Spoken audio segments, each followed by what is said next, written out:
Yes, I, salam alaikum, tout le monde, bienvenue en tout cas sur Jama TV, en tout cas, Kalamananda Orma, on a petit Salomon, on a de Jama TV, à DJ Jao, Salamini, ma photo, on a cédé à Misalmini, toute la communauté guinéenne,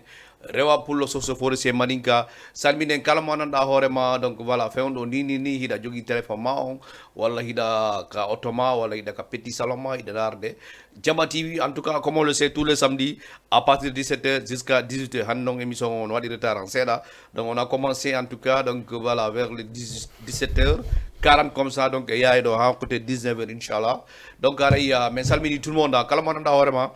Won ndaro de Jama TV are DJ Jaw no weltani Jama on fo haray tum on nodday on numéro mi ton affiche donc lay à bas de l'écran wadon 78 wadon 116 82 37 en tout cas accédez dans cette émission. Posez vos questions donc haray hande ide mari débat molana donc voilà ide invité ngayuri gorko manada vraiment on le présente plus ici au Sénégal à Dakar. L'homme se nomme en tout cas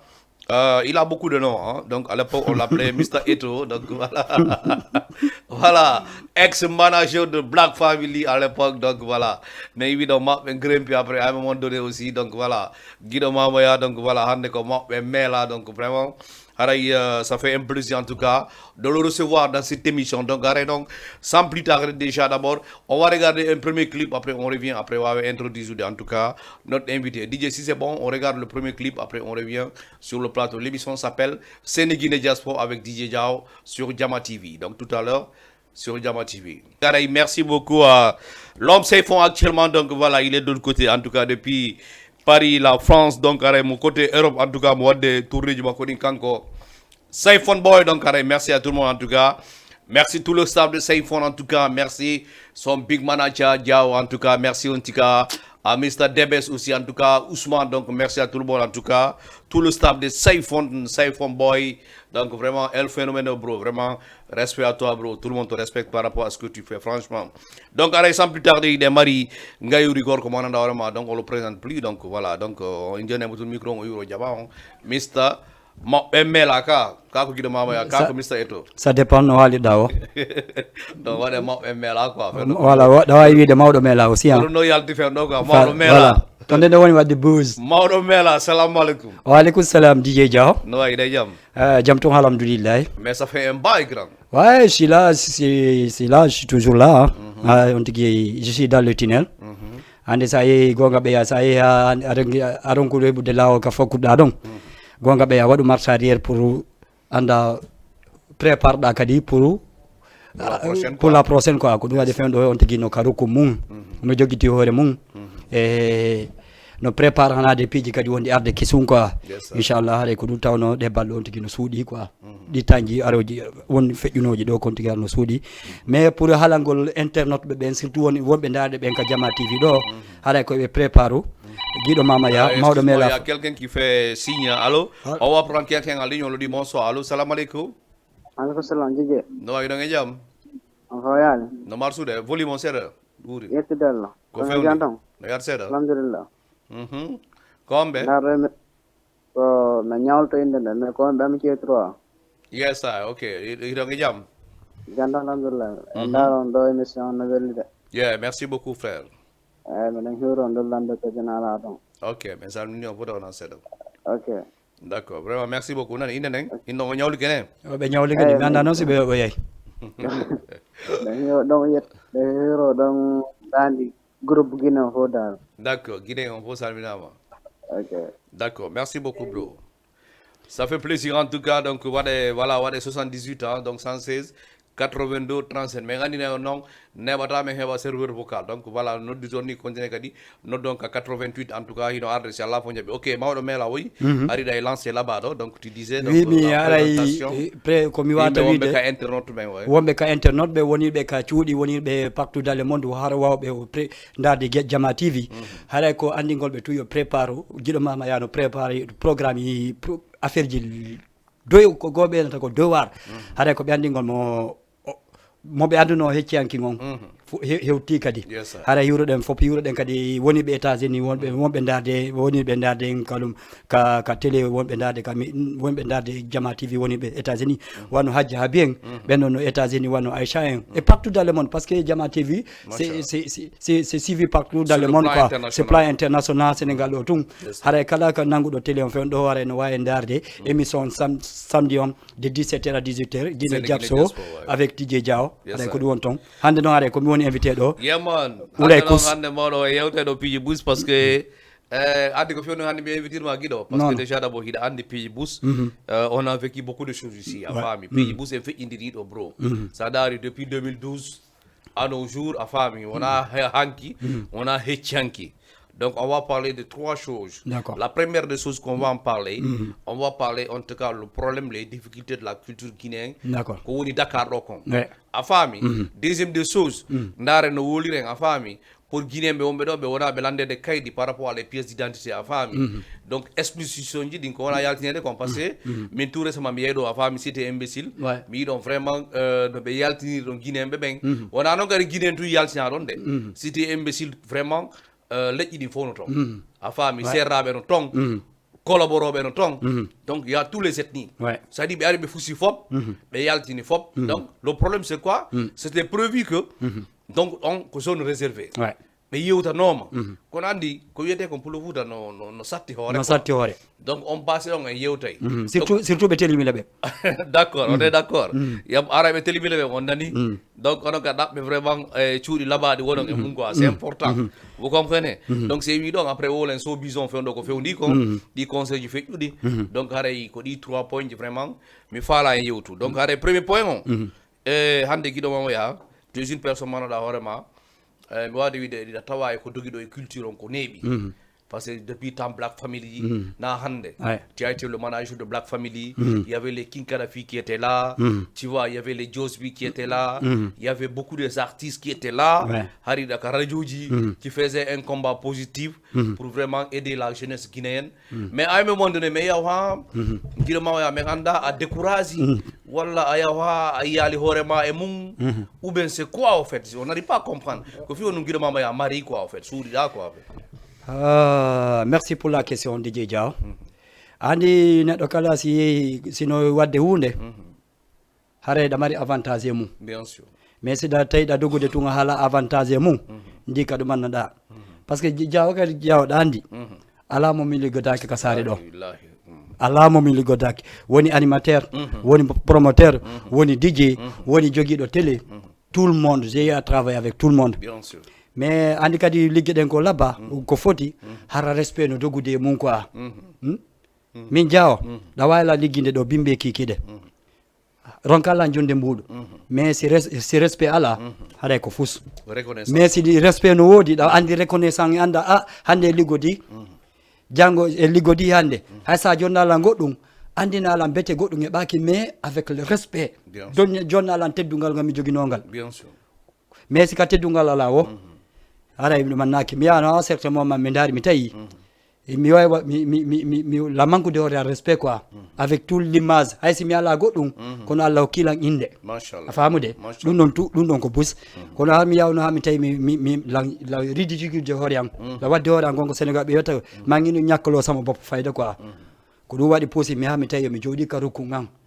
mi jokka ha joyan mi topoto business o yan Allah waɗi goɗɗo jonnalan alala yoɓande lois alala jonde fus halle kala kam heeɓi ka adna am ɗo simi soodi paɗa mi soodi dolonke mi yoɓi lois ko lakkere am woni ɓannade a famde c'est pour cela j'ai décidé de rester dans mon coin jusqu'à un certain moment d'accord haray mi salmina kadi woniɓe ka live TikTok ɓen surtout Alex haray la ñuroɓe woniɓe ɗuma toon haray toɓe pappatoɗi ɗuma on kadi araɗe weltaniɓe en tout cas wonɓe ka live TikTok ɓe fof haray wonɓe darode ka page ma donc haray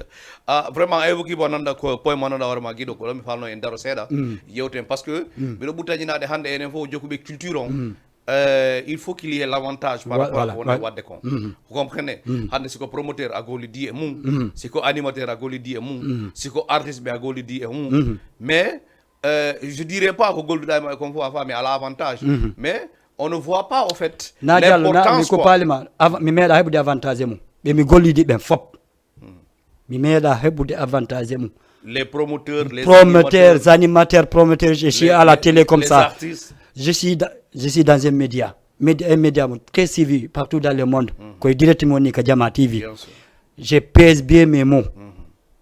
Yobe arrestru Jama TV pro DG on yo do manno o captura. Pour encasser goddo wadoyi nyande mi wadoyi wobe yaltina. Oui, mi gila mi fuddi liggodude communauté guinéenne do. Tous ceux qui ont des acteurs culturels ko déception tumi mede hebude. Déception. Mi meda hebude avantage mum. Donc avantage on au fait hande ayadali exemple ayadali hande promoteur jusqu'à un moment donné concert wada afami exemple jetta 500 000 wala 1 million ko jonna gido mama ya exemple wahin la quoi en fait be mi fuddo to ay ko deba wonden andi ko ni wo labay sago no ngara o émission do har ko émission labay post wono den ko nay ko Guinée Diaspora non ko Sénégal Diaspora e labbi nay gila mi fuddi liggade depuis 2006. Je remercie aussi à Lars Mandeng de Gonfoli. Aujourd'hui, on le salue de passage. On le salue de passage depuis les États-Unis. Hande si mi hewti ka communauté Guinée, mais wayi lugudu de Guinéen ben. C'est grâce à lui. Parce que min arano ngari ko min Sénégal be fop wonduno. Why? Famude. Min ko Lars Mandeng. Detti mi artiri addimi ka communauté Guinée. Ko do mi fuddani. Mais gila mi fuddi liggade avec les promoteurs, surtout les promoteurs. Mi meda nyamande promoteur jo 20 000 francs CFA. Kala wido promoteur jo dari do wi après l'événement il a eu à donner 20 000 francs à Guido Mamaya yo yalto hala. Mais pourquoi en fait la question ça revient par rapport à ça parce que un exemple min do joni par exemple me wadi concert Sayfon hande min si mi dari ke do joni min ni jama fami menen men hebali mbudi himbe be watalan gomude hande fi honno parce que estade hewno ha hibbi est-ce que tu vois mais hande Guido Mamaya tu as travaillé avec des promoteurs, tu as travaillé avec des artistes. Hande no wodi do artiste be ananda horema be habe yaltini album wala be habe yaltini single ji wobbe go saya ya voyage ya Europe. Mais ben non fo hay goto mabbe wodali acte de reconnaissance par rapport à Guido Mamaya et toi en fait par rapport à ko yangari dabe kon ay artiste be ben artiste be ben de ko communement kon hande si artiste jo yeyi yaltube yarbe leyde porto ben hande si wiete mi simba exemple c'est hande si wi me nyamay goddum hande si goddo no wadande la goddum ka kami wondo ko Lars Mandeng kesse wona Josby wi be fop mabbe Simba wi MG de Black Family parce que tu as le malade wi jaw hande si mi waye nyamde mbudu ka réseaux sociaux wala yaltube parmi les articles qui étaient là de 2012 à 2015 adobe yaade hewtugol mabbe ton si no nyamude mbudu sino la nyamde mbudu mum hande ko Lars Mandeng kesse on neddo goto parmi les artistes guinéens qui étaient là bebe yangari dalo fop on kete daroto do wiya mi la wadande Guido Mamaya goddum hay so ala jonde goddum o pass TikTok mo woni godade do ko kanko créé mo États-Unis mi hala no hino la jogino pass TikTok keso dum zefna ko Guido créé no lammo Guido Jama do waccata mi fena un certain moment hay mi expliquer mo ni boy bul sonal ta bop pass Afrique jonnata goddum dawa hebde 1 milliard d'abonnés kono ko rendement ko zéro acci mi créé na ma do pass TikTok mi jonnama mi hokkama mo fi Allah hande pass o monétisama machallah mo jonde la hebude revenu makko dum do ay so okka lambudi kono mo jonde lan kam heba mbudi yeman ne jaw mi nanno yusundu no hala goddum oni an ko fiyon dum a jaltata okka goddo mbudi ka yasi oni do mi dettude 5000 francs mi hokkama nyamaadi de wotere mi jonnete kaybata buri 5000 francs exactly c'est qu'on en a besoin voilà exactly hande ko dum don mi wata wiide Lars Mandeng no wadande lam famude addo do kadi si minay wano korte adima jogibe media ben Guido Jama do malgré men bobbondiri andi neddo so wondi annan fop no andi min e makko me welda e balle tati men haba lewru men heba welda lewru men haba duubi tati kono o jonnanno avantage kam heba goddum hay so jonna lan kadi mbudu malgré tout ce qu'on dit lui judden ko jikku telmidu ngo jogi a nyamata 100 francs e makko kono min hari mi fuddi kebde nyamade 100 francs e makko parce que hollima ka jogata kala holli lan kam mi jogata kono Allah wadi seytane ukki hakkunde amen jagasi karama ko be nyalne ben telimile ari ukki waddindiri men kono dum non kadi alhamdulillah rabbil alamin OK donc vraiment merci hiwro ɗen kadi ɗon kadi musidɗo men goto woni ɗo kelmasar ɓinamo jollacciri aissatou fouta fo dare en salminimo kankadi mo darde ɗo live en direct on la remercie en tout cas donc voilà merci tout le monde wilta ɗen kadi wono karama ko winde Diabo donc de l'autre côté depuis Wakam donc hare kamɓe ala noon koɓe papotou sirba kadi sirba benen bo yarna sirba onon kadi ko pay ko juttumo darde en kadi live sirba ne voilà ñu koy bégué et non to sirba aussi Sirba aussi le manager de NG220 voilà all use parce que aray ɗon hande guiɗoma ya groupe ji busonode ɗo a faami min nata ɗanike mais groupe ji ɗin ɗi ñifi quoi moye ñifi moye manam hande kadi ça dit on les entend plus au fait hande kadi sa dari wono Benin Massaye a faami yeru ando ɓen hino andi a faami il y avait le fans club de Thierno Mamadou qui était là il y avait le fans club de Steve qui était là tu vois il y avait le fans club de Soulbenks qui était là en sati hari sarde no mari mouvement no foti mais actuellement ka wonɗen ɗo a faami on n'arrive pas à comprendre affaire bi dafa jaga so quoi boyi beesi léegi xam nga no Diawo c'est que ɗon a famali ayay sa a wonay DJ jo daroɗa yiya boyi ngono arata to je suis désolé du terme hayno wolirantama walla hayno windirantama tawa tu sens que bon voilà quoi Diawo mi ala enen fewno men hari vraiment il y avait le respect quoi qui était là donc hari fans club dino créé on se dit ça waɗi soirée ji ça waɗi concert ji jama on yahay mais ɗum noon fof joni ɗannoke quoi bro no Diawo noon hari on sayti Dakar no weeli donc kadi wawi in condition hari Diawo no weeli hari Dakar no weeli loise satta ouais donc kadi in condition hari il y avait l'ambiance mais joni parce que ayisa et puis noon kadi hari yimɓe ɓen lannali fenude kono joni fop fini joni communauté o wela ɗaynude est ce que a faami ko on point ɗo ce que tu dis là en fait il y a un chanson de Hezbo Rap ndesan yo Allah inno ya fo Big Fire o neno wo ñande public on fini a faami donc no wodi couplé ko yimi quoi en fait a faami donc je me rappelle de cela mais moi mon problème en est que ça dit les artistes aujourd'hui et les artistes de wonno mi wade wonno 2015 2016 on a gotum quoi qui donc on a parce que ndaru réseaux sociaux ji no wonirde e mon fendo a faami il y a le WhatsApp, il y a le TikTok. Donc en ce moment, on a hari TikTok kadi arali. Tu vois, donc on sadi ko WhatsApp ari sirba e fop e hotal ka TikTok. Voilà, hari ko WhatsApp wodi. Cerno Diallo. Mais voga TikTok woni. Moi da wona live no créer groupe a famille no wona live TikTok, tu vois. Mais qu'est-ce que tu vas dire par rapport à ça parce que hande les Magada on les entend plus. Tu vois, hande Magada c'est un activiste. Il est de l'autre côté, tu vois. de vidéo authentiqué mais not authentiqué musique mais il n'est plus dans le domaine musical ko mi ko palma ko mi ma kon tum hande Diawo hande sa ya certain âge nati e 30 d'années on tum da mari vision go mo jok no manoda Diawo neddo si ha woni fuddike wonde responsable da mari nyaamobe a nyammay ayo baylo asa a nyammi nay no wodi piji goddi les flow on les entend plus voilà no wodi piji goddi deviata hande Diawo mo andu men andu no heccianki mo hande o Diawo yo baylo asa imo jogi bobo nyaawo mo imo jogi bengu nyaamo suma e sari o holtinay mo ha go ala o koroma kasare do sa hebi haajo a konta yimbe aro ben Diawo si wodi piji go annartana do yore ma a famude detta disposition hoore ma na wonde sare ne majjama goy ko situation annon wayno joni changement wadi non parce que hande mo beno miji honto wurnata hoore mum donc en gros hande kono koy pay koy sarne satti ko voilà wano koy pay koy do e weltano dem o pay ko ma sirba do e sirba e Boubacar en be wadde kambe kadi e ñewta après donc haya haali fi o carte consulaire pay ko wonanta hoore ma mo wadde acte labaɗo kanko sirba ka TikTok mo sensibilise de yimɓe ɓe moƴƴa noon par ce que ɗon kadi inchallah e ñewte kono ayɗen ɗo taw mi daro ɗon taw ko premier point o wonde laɓɓinde ko après manka deuxième point après sakitoren troisième point ok d'accord ok en tout cas donc si mi faami donc en grosso modo donc ça veut dire que gonko wina ko hande kadi adda on satti quoi satti jama hande kadi a faami ce n'est plus comme avant a faami wata wonirde joni ok on comprend ok pas de souci donc aray Mr DJ si c'est bon après mandare clip goto après on revient sur le plateau de Jama TV avec DJ Diawo Mr Guido Mama ya be mela donc aray salmini be dongol tuma ben fo salminama voilà be dongol tuma ben be dongol tuma be mela ben voilà esira be amen ton salminama gennal si gambobo aray salmini be foto wona se yo be papote non papote partager hein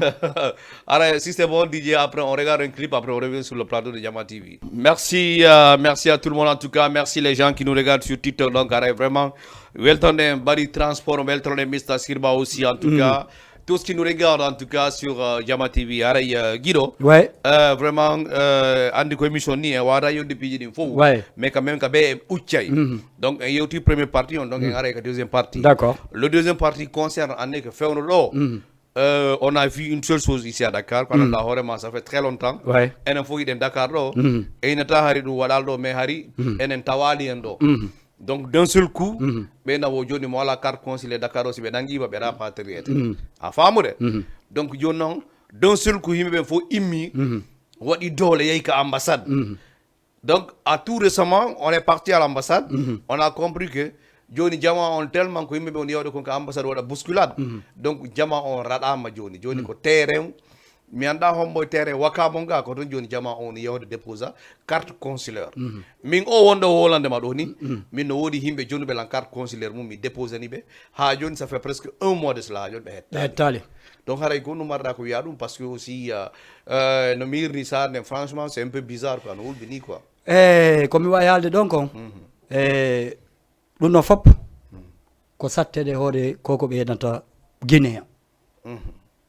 parce que boyi woldu gara merci Dia ko ɗo min arde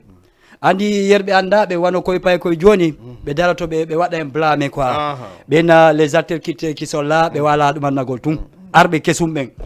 mais ceux qui sont été là avant oui qui sait wonnoɓe ɗo fewno Dakar wonno Dakar tigi Sénégal wonno tigi ɓe andi en ɓooyi wadde combattre ko fiɗɗumane yano hay mi sikka e espo rap warno fi carte carte conscience carte conscience ɗum fop ko débat ji honɗum woni waɗaka ka téléji pour yo guineɓe yaw ɗaɓɓa kaydi ko ɓay hari fuɗɗe ke gatap min ñande mi yino image on ko feƴƴi ka ambasade kon hakkude yalla ɓernde ande mi hersa ko iweyanko mi anda honto ɗum foti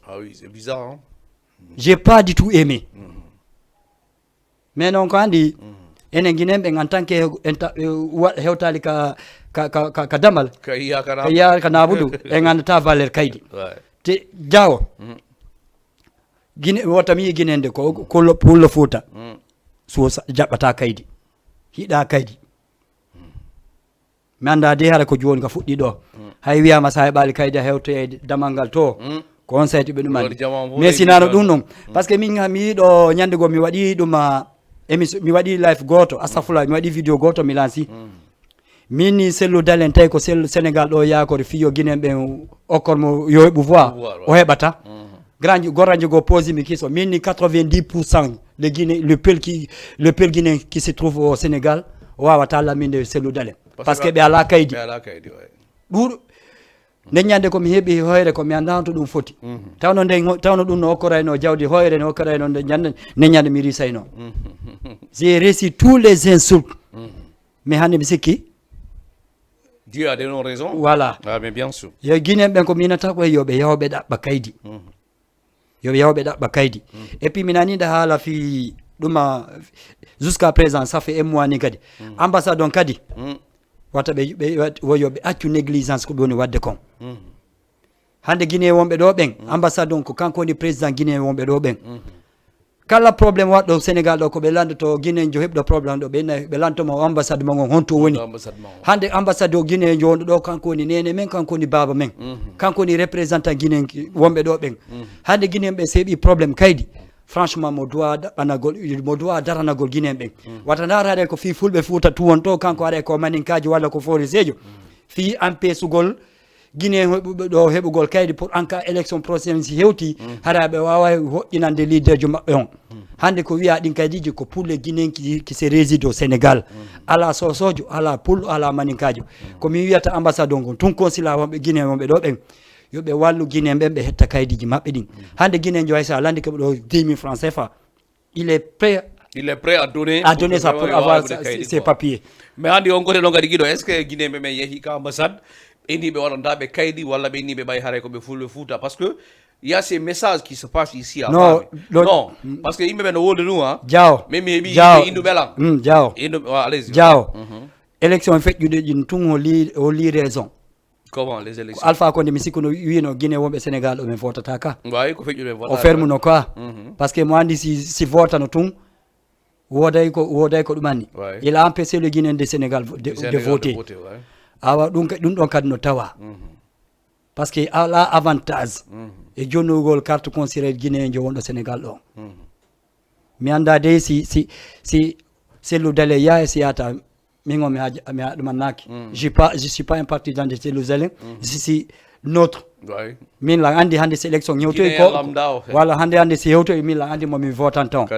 kono non côté go kadi no ɗumanni pour le foot no ampe ay seɓa kaydi ça sera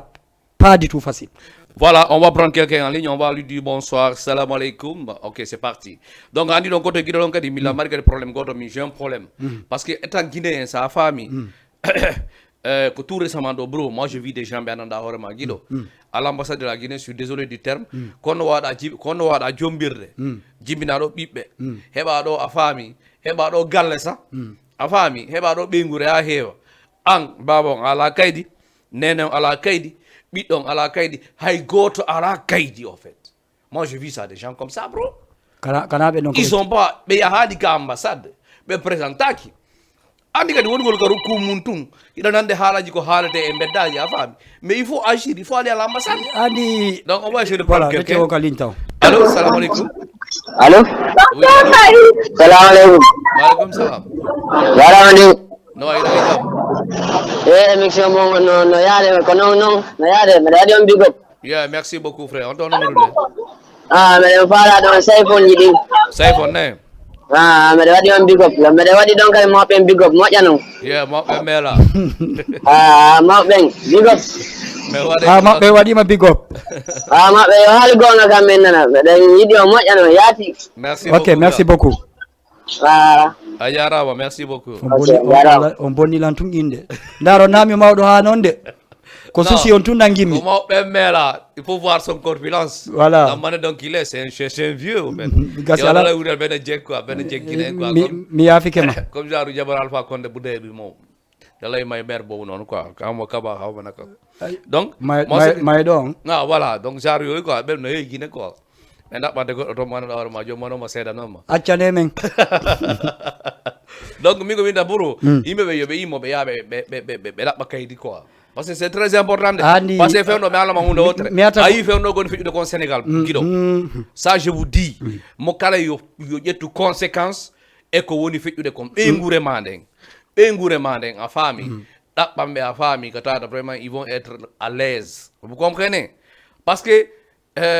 yem preparo woni DJ Dia woni gido mama ya woni goddo go bro baytum carte conseiller on soulevama be andi wala carte conseiller jama on huli redu be ada do carte ko wiete a fami 16 jours 16 jours ara Dakar do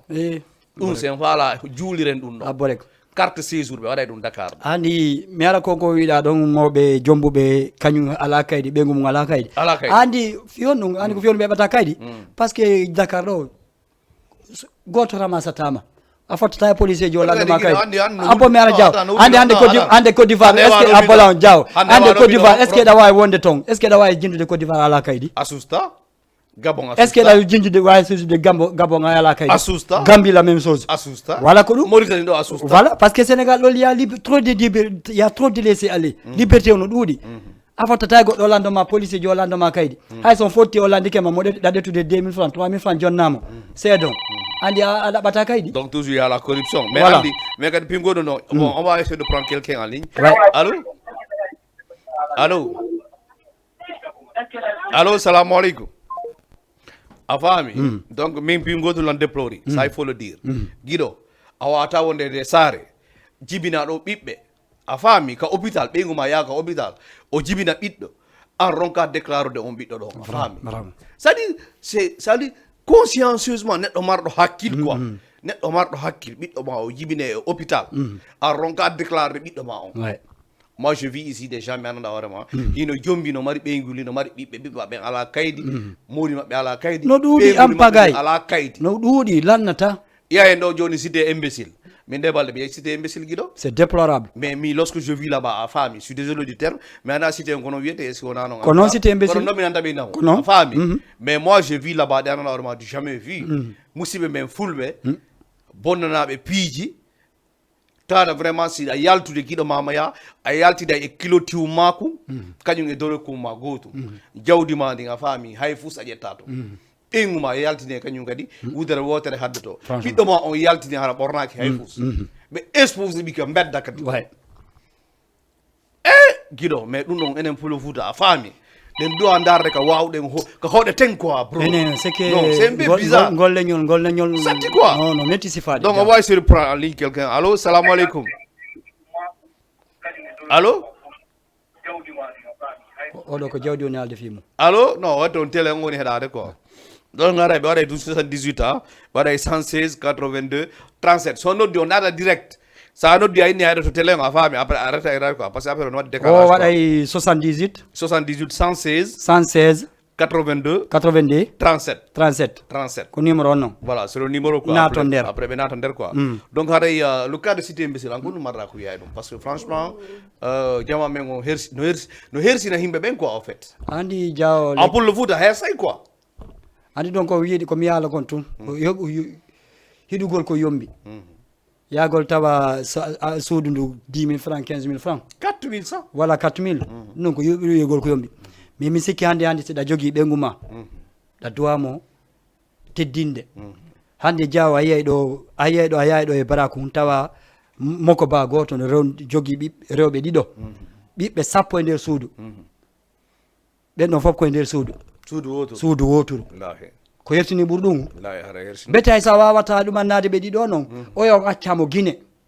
wara wona ɗo 2 ans oya oɗo hoota oya ara mais bien sûr hande juuɓe ɗuɗuɓe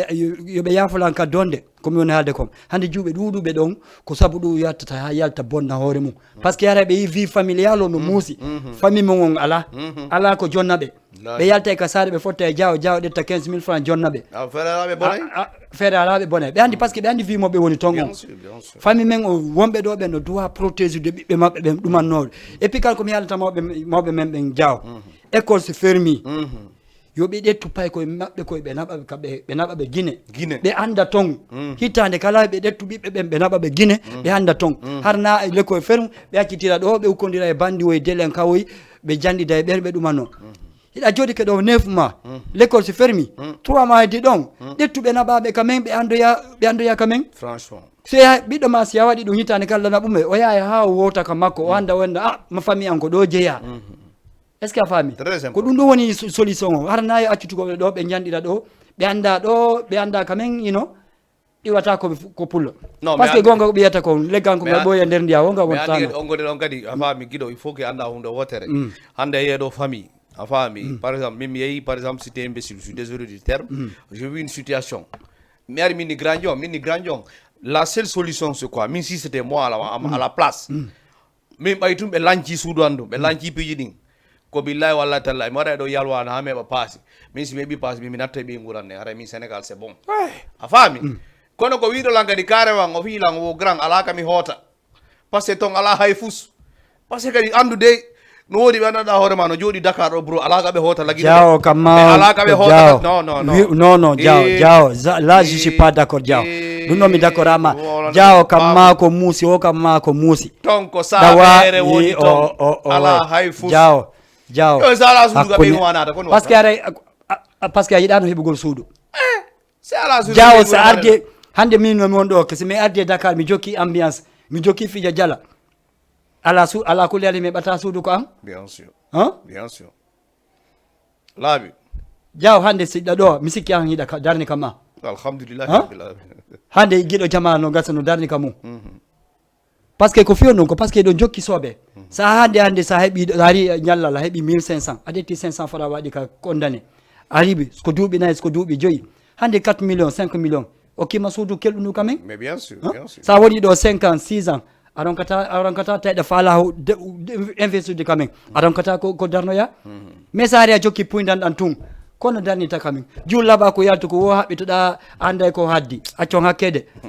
a heɓa birkire a heɓata hulwinide bro parce que ko mamma wala ɗo ko jam hande siɗa jogui 300 000 francs 500 000 francs guine ɗa wawi wadde départ moƴƴo kamen wallahi lazim non si bien sûr voilà bien sûr en tout cas donc aray comme on le dit en tout cas ande ko émission sensibilisugol donc voilà aray en waɗay tun 78 ans 116 82 37 accédons dans cette émission donc aray en yewtay kadi pour le 3e point donc aray DJ si c'est bon après on regarde un clip après on revient sur le plateau de Jama TV. Voilà. Aray, merci beaucoup en tout cas, Mr. Mohamed. Donc voilà, Aray, merci beaucoup Mohamed Fatako. Voilà, merci à mon ami Mr. Bayan aussi en tout cas. Well done, Ngadi, mon petit en tout cas, il s'appelle SRMC. Donc Aray, tout le monde, tout ce qui nous regarde là. Voilà, voilà, tout 78 ans, 116, 82, ou 38 ans, on a 37 ans, 38 cas. Donc voilà, donc Aray. Donc numéro 1 donc Aray Guido. Ouais. Il est en dernière partie en tout cas, donc ouais, aussi par rapport actuellement qu'on fait on dit par rapport en tout cas Katabaski on a eu 2 concerts qui sont là. Mr. Mboma Kajot Leluma Grand Théâtre et de l'autre côté il y a Habibou Hombokadi. Voilà, il y a Habibou aussi qui était là, mais vraiment deux côtés en termes de spectacle, moi je vais te dire que c'est bon parce que Diamant Harry, Diamant on nous dit que bon, mais non, intérieurement donc voilà c'était comment en tout cas Mindo Kamoni non Grand Théâtre. Non, ça c'est un truc d'interne quoi, tu vois, donc ça c'est entre eux là-bas quoi, tu vois. Deuxièmement, no jalde. Non, Deuxième no jalde. non, c'est qu'on y moudi ebi ke hebaki, donc le président malala andi kanyo bella, fami, kanyo Dio Diallo, alors vraiment c'est le salut de passage, alors mais welcome en tout cas toute l'équipe de l'Alliance de la sous-région. Ah, de l'autre côté aussi à Fami, il y a Sénégal au Sénégal aussi à Fami, il faut y andi c'est le maestro. Voilà, el maestro, donc on a kanyo il faut y andi aray. DJ Bouba kanyo kadi be wawi mais non boule wiki parce que vraiment mi do butanya conseil ding hewi ka atanya ke parce que ko do ndey be woni de wo mbudi hebi ke yo Allah waddu yo Allah mbudi hebi ke ko dum be tolande dem be de ko dum de torande be parce que Diao franchement on se disait la vie on est ennemi de personne ici sina kala fala de won ennemi makko ouais c'est ça et wonta ennemi go maintenant ça dit côté féliciter au fait voilà ko dum ko on souhaite Diao ko wiete ko on souhaite de mal à personne andi gido importance en eux que wona ko yimbe ben hewata kongoy voilà organise be ben hara hiya e hore mo e organise qui va sentir voilà andi mina dana mi wala ni wa goddum mino wa concert sayfon si mi indima me bali mbudi si da jogi labi da wayla hirsude parce que fi honno parce que il y avait du monde au fait parce que yimbe arno stade de Mat Diop afami min jami wata do wide me hebali mbudi il y avait de l'argent au fait mais nous me demandons quoi ci bir non ça c'est un truc d'interne non Diao événement no wa hewde tef voilà mbudi ron kay baade voilà non fop no andi dum don jono dandi c'est très difficile ko sibe jabuno kadi harabe nabuduno e wombe kam media ben harabe suusa e adde jodo débattre et mou mais franchement, en fait, moi j'ai pas de problème par rapport à l'Alliance de la sous-région. J'ai pas de problème avec les femmes sénégalaises d'origine guinéenne. Mais pour le foot, combat inutile quoi. Parce que combat quoi. C'est que Mimi non, attends. Mimi watte guerre. Moi ma combat la moranima, hara mine de rien en fait. Je te fais rien. Enfin, mi du tam hata nyama walo da yoba luasma ça te fait ni chaud ni froid en fait. Enfin, hara da tam binde hore marek ça il a yiro ta ko lan ko ya kulo lan. Hara ça me fait ni chaud ni froid en fait. Andi mingo Diao mi wombe kasar dobe woni promoteur joba woni artiste joba woni DJ joba kala ka dudo so wi o monanto gido mama yo tampina hore makko parce que kala dudo gido kasare do nandi no wayno mais bien sûr mi tone jungo on kasare do ala wi do mi tori kemo goddum famude ko yimbe tato darto do wiya mi dun sami mi enwe mi da halde dum ka tele do andube no andi wa fami kono promoteur ben be do accude piu ngotum koko be nata rey be fop mabbe non non Jammal Alba Saliou Leymiro Ba kambe de wiyete do promoteur be tout ko be arbe do kesumi wata halde mabbe parce que ko cenke beri mais arbe kesum ben arbe kesum be mi alta mais wombe do giba lawben yo be accu o méthode bo moni wadde fewndo parce que hewti kam moment fewndo communauté ma public wonde do il faut négocier e mabbe jama fini de na wonnobe 2000 hari on saati kurba bawno tiidi a wada do goddum hedumanoda fendo gonga be yasi falama wadde falama nangude nyaariru il faut wada do neru min lo wodi piu gotum ko weliri mi DJ Diallo ko habudo wo ko habudon événement makko so ñewti a wadanay mo promotion par la force o weddite par la force DJ Diallo on le salue de passage c'est mon ami wono o sang a famude il m'a appelé min non hande kadi mi yaalay ɗo côté giɗo mama ya on promoteur wonɓe ɗo ɓen watan tampin hoore mon de watan tampin hoore mon de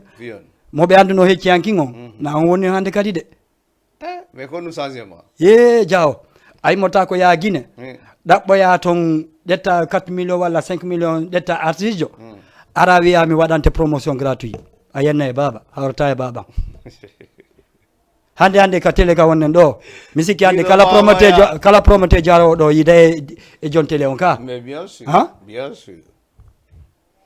e bale mi yewti e goɗɗo o wi o hokka elan visibilité o wi mi waɗanmo vidéo goto woni o hokka elan visibilité min hokka elan visibilité woni min hokka hokkata woni si mi waɗanimo vidéo mi ɓurta heɓude vie min jogui to visibilité ma ha mi ronka wadde vidéo mi ronka heɓude visibilité hay ko an hokkimi inde jogui to visibilité ma hande kadi mi doguittata e ɓawa promoteur jo goto kala ka mi ala intérêt kala mi santira hoore an par ce que hande ko welduɗen ɗo o Diaw si concert ma o weeli très important ce que tu me dis a acciti hoore ma très important parce que andi fiyonu guiɗo ɗon mi darto ɗon parce que c'est les histoires d'intérêt il faut que yimɓe ɓe anda hunde wotere min hande DJ Diaw a faami min hande mi tawaka ka femme sénégalaise d'origine guinéen mi yalti fi honɗum yaltinimi ka femme sénégalaise d'origine guinéen min e Saliou Leymire men ala probléme hay fos grand jo si mimo mi wiwrotamo c'est un frère il y a beaucoup de choses qui s'est passé entre moi et lui c'est un big up respect que je lui dois il m'a appris beaucoup de choses a famude Saliou Leymire ko min ƴetti moto an on men huɓɓini men immi men yeeya faami o yahi o yiide président Malal wonni o écoute non j'explique ça il faut que ce soit clair ko yimɓe no wadde kono karawoyi are o inni wo président Malal wona guéré wona Sonko wo hande kadi ɓe wawata goldude par ce que fiyon noon par ce que Saliou Leymire ala hiwde hoore mum hande kadi il a le plein droit wona guéré hay fos il a le plein droit donc min kadi si mi yeehi ha min ni grand vraiment on peut plus travailler ensemble. On a guéré. Parce que mi ala hiwde hoore am. C'est très simple. Grand yo si mi yiɗi joni billahi walla tala min hiwrodiray. Hay fus ko mi wiɗo lagene min numa ko mi wiɗo lagene mi ari. Mi yanga place makko kanko fembilan. On n'a pas de problème. Il faut que les gens sachent. Hey, koko Diallo wiyata kon. Diallo inni wo DJ Diaw sa heɓi 100 francs. Wona pita naɓata de ko telimina kamon a faami si mi heɓi 100 francs min ko labbe mi naɓata c'est très important il faut que anden ɗum ɗo hande gonko wina kon en feƴƴi hande kadi a faami ko gollangol goɗɗo fi Allah a faami il faut que si woni en golla il faut que ara DJ Diaw min mi waɗi présentation alliance de la sous-région mais on m'a payé de l'argent e yoɓam min discuti min e président ɓenni ko jeelu minne ko naggam min discuti après lorsque on a fini après on m'a payé mon argent tranquille en tout cas message mo mi haalanta ɓe on ɗon ndaare lam fota la réunion ɗo renimi walla jiɗo DG on après o feƴƴinana hen on walla o taƴana on o naɓana on DG promoteur ɓe annduɗa ɓe fof taƴa naɓanaɓe vidéo on ɓe anda komi haalde woni souris zomba woni sénégal o d'origine guiné mba woni nous génération mba Amadou Badiane woni ɓe ka ballier si vous avez si de liggodade on yiya intérêt en ton on faamude hande Allah hokkilan kam heɓa goɗɗum hande kadi mi dogata ɓawa promoteur jo gonko wi ɗon kon komo fini hecciyanki ngari komi komo kono hande mi fini ligganolam fi Allah on par ce que gonko Diaw wi ko lendemain tabaski se heeɓi a yeggiti guiɗo mama yaade a dogga e ɓawa wacca guiɗo mama ya ha événement ma on ha bimbi ndeñi événement on taƴoɗalan walla wiya guiɗo mama ya ko wasuɗo nedi o ala respect voilà parce que yajima on feƴƴi kala mi forceta goto mi dogata ɓa goto arɗo yomin liggodo wo mi haalante condition hen ɗi liggoɗen sa sentiri liggodogol e an alhamdulillah rabbil alamina sa sentirali ko événement ma mi jokka hajo an nano ya daro kadi si événement on perdi dara wiya acteur culturel wonɓe ɗon ɓe wallitakima ɗum ɗon kadi ko haala goo ka anditali acteur culturel wonɓe ɗo ɓen ha waɗɗa événement ma on si événement on ma on perdi yeggutuɓe ɗon ka anditanoɓe ɗon wata anditoɓe de wata perdu tu wiya ɗo animateur ɓe no fallima waɗa activité ɓe no fallima ko kamɓe woni min on inde an tan si ɗum manike toon ndema jar fu bonde loolu moom nëbbul moo sama bopp. Ok, en tout cas, donc voilà, il y a 78 116 82 38 en tout cas accéder dans cette émission donc franchement ko précise gol tunga duden do afami pour jama wa andude donc voilà mara non seda fi abala mer côté au événement fait do duta sek abi fatako andi mi wadi vidéo mi lanci bien sûr ka pazan wadi ampleur mo danom bien sûr ça m'a envoyé hibno ay ko yata 80 000 et quelques mais non donc yow tay de non abala mer ko do non mi fo kiti argol ko do non mi fo kiti argol il y a une question d'accord exemple si Salut Lemiro wadi événement awalla li Salut Lemiro dans son événement acca ha nyande événement on yaha bayda mari page yaha film a profiter da pour page on hebu abonné andi arrête donc a wadi wona lawol d'écran parce que normalement tu dois l'aider dans la promotion en fait on doit yewtude na ya acca nyande événement on yaha wada vidéo pour le page on hebu himbe beaucoup d'abonnés afa mari afa la mi jaboma adi no ya des choses mais comme image me billet ko ça même pas 30 secondes mais c'est là-bas que tu as pris l'image ay Amazon na mi jemo ay na mi filmi mo ok ko filmage mi addana Amazon ok mi deti Amazon mi haali ok parce que jaaw xamna sam bop mi da goto man kam mi respect donc yande wala da yande a filmani mi filmani ok ka TikTok mi falno wadde be signali mi TikTok signali be ni mo Habib no protéger données ji makko dim ok mi arrêté ouais mi filmali parce que min déjà compte en Facebook ko fendo na mi jogimo mi joga compte fendo mi ala ligorade compte fendo kala ko mi watta ka TikTok mi wadi dum après grande goto dumani la onni ko Habibu resiri concert walla ko promoteur be mini côté go ko minay ko Habibu wala o yila ko fiono mini parce que fendo Habibu yudamo anyudamo c'est le meilleur artiste du moment c'est le jackpot ouais mini artiste be no duudi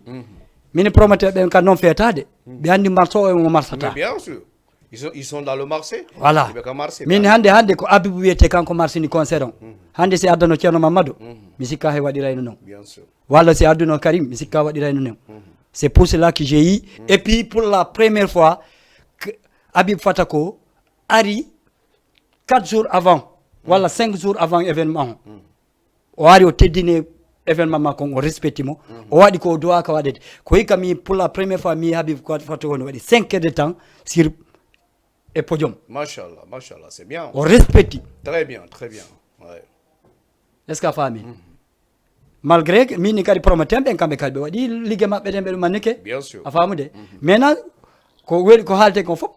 parce que ko Habib tombe tan adi si woni tan on ala tan on mais bien sûr wala ko dum dumani ouais bon en tout cas maintenant de l'autre côté donc ce qu'on peut expliquer on moment tout franchement mingadi c'est la première fois que je vois un concert manada horema mboma o zuno ha wado jetti micro o feri lan o ila wo DJ Dia minna oni wo me yonni wo me joui ha public on fo weltike kajet lelo ma o joui 2 fois ou bien à 3 reprises afami parce que podium men jabali podium mo wona podium ñarta walla kaari invité do sere do wuru waranga fami parce que mi mboma la ngandi mako afami parce que me organiser Douta Seck la ngandi ko sakiti ko afami wara Douta Seck mais vraiment c'était pas ça en fait c'était mal organisé ko do wadi hikka on a pris les précautions par rapport au podium au jour no ha kanko minno ma hore ma ko lan déjà oni o me weltike o etti micro ngo feri la mboma c'est on darde il peut en témoigner yawno ben kad no wawi seditade jama on faut weltino c'était nice franchement parce que menen ko côté do me woni non quoi en fait voilà mi arta ay nane da wiya haali côté image fi jonnugol promouvoir pasangon andi on to mi bayno andi on to mi provayno pasangon parce que avant l'événement mi yewtide animateur je wondo kasar do je lui salue de passage quelqu'un que tu connais très bien oui est-ce que contre mo yarta min mi da yaade événement jidi o illa fionu eni parce que be hollita lan mi da yaade ton mi bonno ya goddo min hay déjà si mi yeyi be taji naylantike woni subhanallah min fionu woni en tant que inde de jogida do gilo mama ya taji ne tike min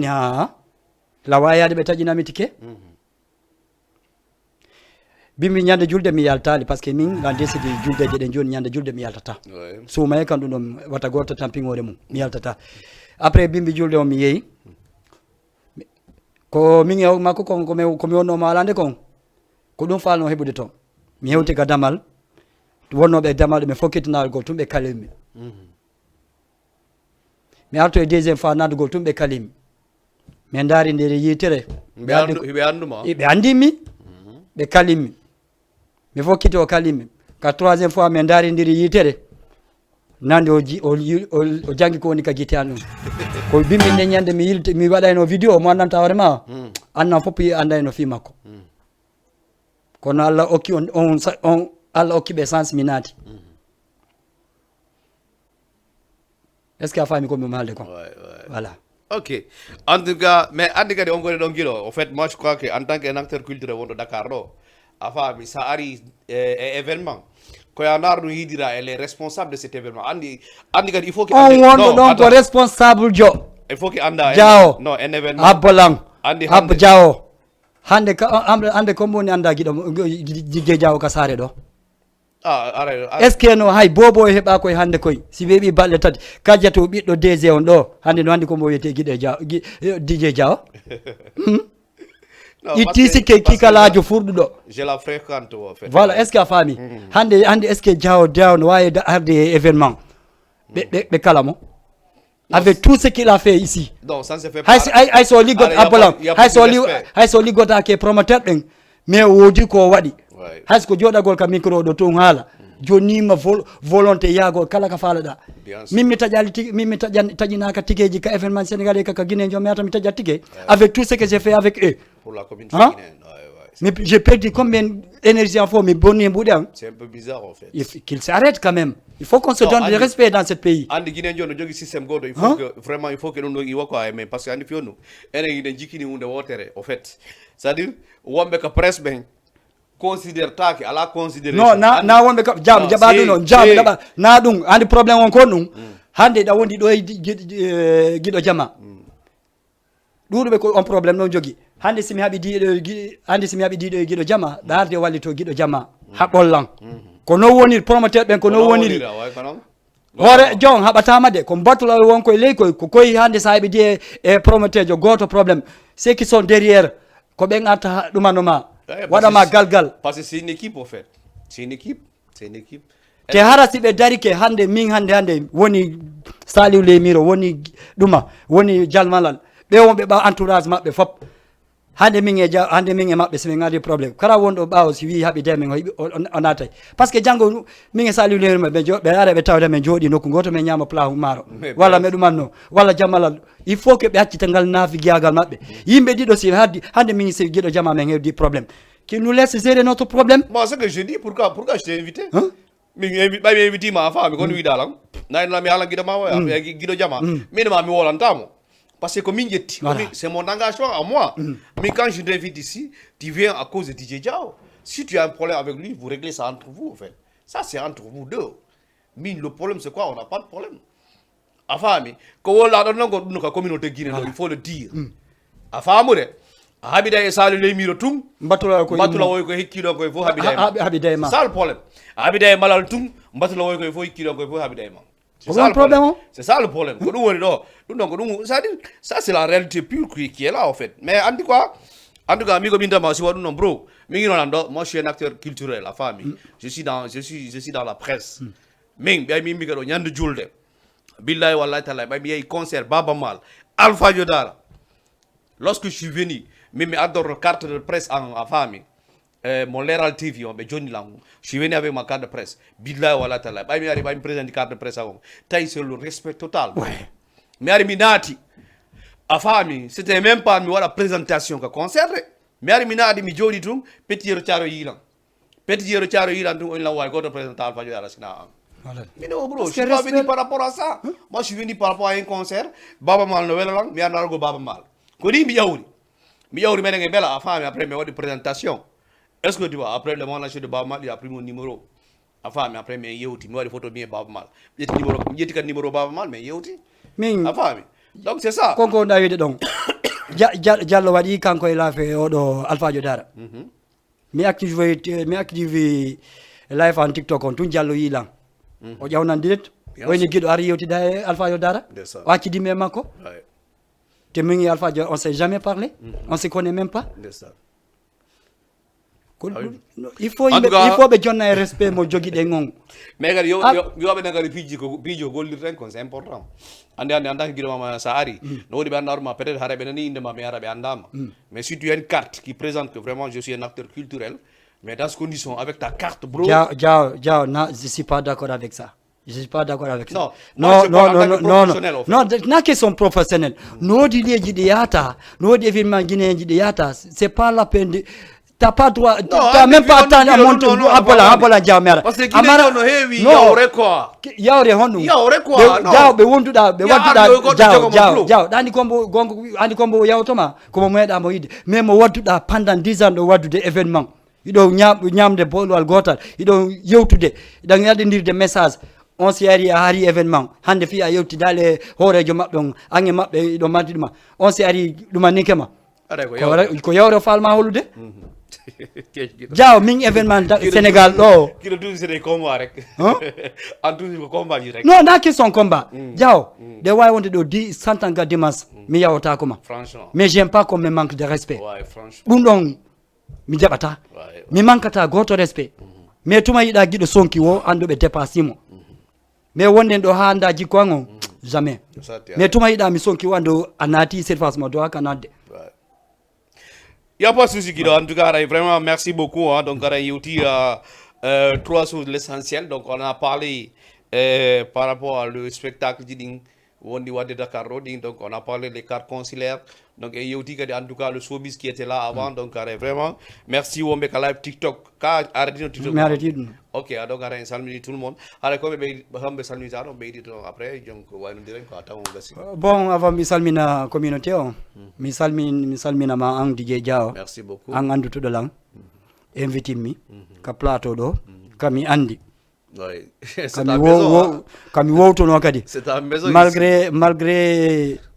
John do no way wa hoore mum wonde tawano rawni wonde tawano bawli ça c'est adrubo ko non mo beno andi honno woniri a faamude harami wiiro mo kankadi yo Allah burtu yaajinde télé on ha wona hara ko équipe molnaɗo on dogude ɓaw makko inchallah o heɓa télé ɗo heɓa télé kam men pourquoi pas télé mille o lu set de ça mais bien sûr Jama TV ya télé mille non ara on adda coggu goromi do on va faire une télé à Télésas quoi télé mille jonno ngaray mi huro ma fota haray kamɓe kadi comité to communauté on ɓe tambito émission Guinée Diaspora ɓe andata ko nadia o jeemo ko non haray woniɓe Sénégal o ɓe woniɓe partout dans le monde et surtout les Télimilé ben kadi les citoyens de Télimilé les habitants de Télimilé le fils de Télimilé o ko musiɗɗo mon ni ko ɓiɗɗo mon ko miñira mon ko kotirawo mon ko fo mon hande on ala onon Télimilé on ala wa makko don doit tambitade mon tambito émission on Allah waɗi mo DG on kadi jon télé ko mo Télimilé on marɗo mission pay ko ɗiɗo ko Télimilé ɓeyde duwaji mon parce que ɗo gandira goɗɗo ñande yagal ɗo gandira ɗum ɗon kala mo ko yagal ɓeyde ñande yagal ngal pour yo télé on ɓurtu janɗude émission ji ɗi yara yesso ara min kadi mi hewro ɗo